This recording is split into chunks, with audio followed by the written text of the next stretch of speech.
Salut à tous, on se retrouve aujourd'hui pour un nouvel épisode d'ActuOM. Dans cet épisode, on va évoquer les dernières news du mercato, on parlera du départ de Benedetto qui semble se préciser, on donnera aussi des nouvelles des dossiers Adli, Escalante, Camara et Lirola. N'hésitez pas à me suivre sur mes réseaux sociaux, je suis notamment actif sur Twitter et sur Insta. Je vous invite aussi à rejoindre le Discord pour parler de l'OM ou de foot en général avec d'autres supporters comme vous. Comme d'habitude, petite question pour vous, quel attaquant aimeriez-vous voir arriver à l'OM si le départ de Benedetto se concrétise? J'attends votre avis dans les commentaires. On entre directement dans le vif du sujet avec du nouveau pour le dossier Gonzalo Escalante. Si on en croit les infos d'Il Messaggero, la Lazio attendrait des nouvelles de l'OM, le transfert du milieu de terrain permettrait au club romain de recruter des joueurs. Seulement côté marseillais, le milieu est plutôt bien fourni et des recrues seraient attendues seulement en cas de départ de Camara ou de Rongier par exemple. Pour autant, en cas de départ, d'autres pistes pourraient être privilégiées, celle de Bazoer notamment qui est récemment revenu sur le devant de la scène. Escalante est estimé à un peu plus de 3 millions d'euros par transfert market, mais pourrait partir pour une somme supérieure étant donné qu'il lui reste encore 3 ans de contrat en Italie. Nouvelle info sur les pistes en attaque, on parlait récemment d'un intérêt de l'OM pour l'attaquant canadien Saïl Larin. Le journaliste Boulen Touslou indique même que l'OM aurait formulé une offre avoisinant les 12 millions d'euros pour attirer le buteur de Beşiktaş qui sort d'une saison à 23 buts toutes compètes confondues, une offre un tout petit peu supérieure à la valeur marchande du joueur. Il lui reste un an de contrat avec Beşiktaş, mais on imagine bien évidemment que son arrivée se fera uniquement en cas de départ de Benedetto,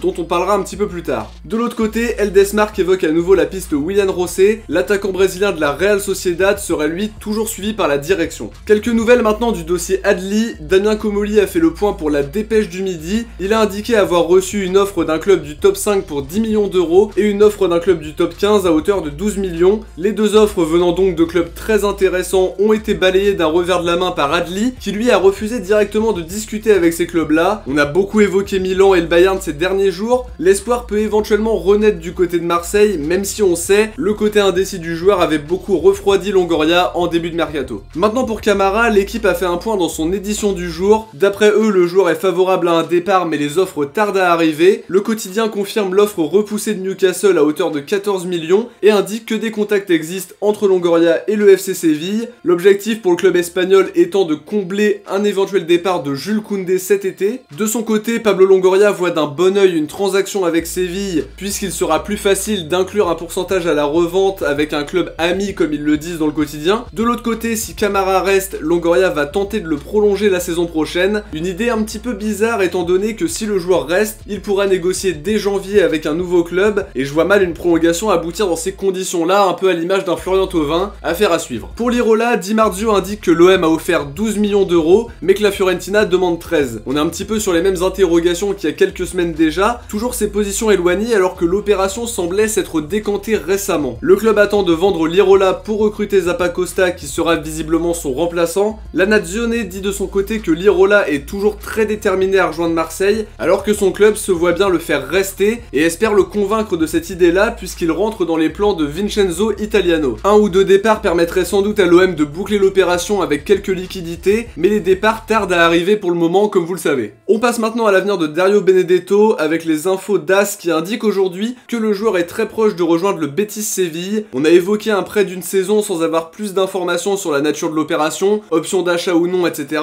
De l'autre côté, la piste Elche a été abandonnée puisque le club espagnol devait vendre Guido Carrillo et ça traîne encore un peu. Pipa est en tout cas conquis par le Betis puisque le club a des ambitions plus élevées en Liga, à voir comment les choses vont évoluer. En ce qui concerne son remplaçant du côté de l'OM, on a cité deux pistes un peu plus tôt dans cette vidéo, mais le joueur qui est le plus revenu dans les débats, c'est évidemment Giovanni Simeone, que Sampaoli se verrait bien recruter à l'OM. Voilà pour les dernières infos concernant l'OM les amis, on arrive déjà à la fin de cette vidéo. J'espère en tout cas que ça vous a plu, si c'est le cas n'oubliez pas de le dire dans les commentaires, de liker, de commenter, de partager et aussi de vous abonner. On se retrouve dans la semaine pour analyser l'actu du club. Ciao, portez-vous bien et surtout allez l'OM.